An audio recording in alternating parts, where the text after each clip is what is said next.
Nakagdag tayo nung Sabado sa Scam Nights nung pauwi na tayo. Na hindi ko kasi hindi ako familiar dun sa kalsada ron, pero napansin ko nakaldag ako. And pag uwi ko parang nasira yung headlight ko. Tingnan natin ngayon.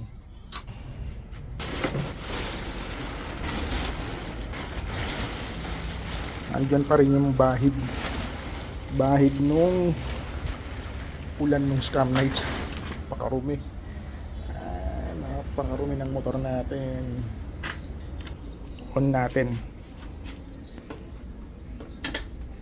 Shit, nadali yung ilaw natin.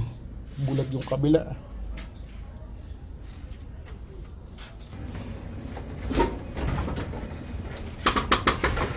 Start uli natin.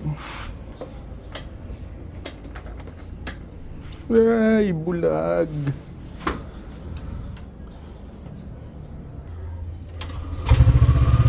Ayaw talaga. Pati headlight wala. Bright lang meron. Yung low wala. Tapos bulag to.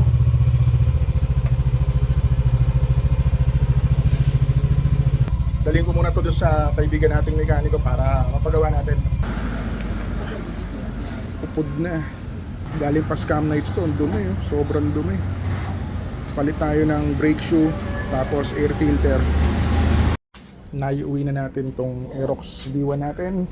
Sadly, hindi na nagawa yung ilaw natin. Palitin na.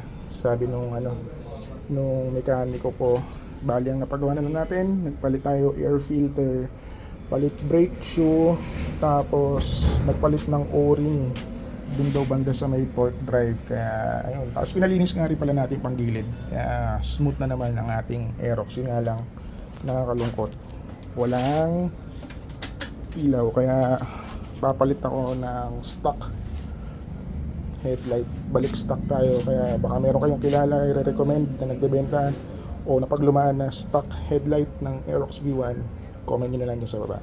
Thank you.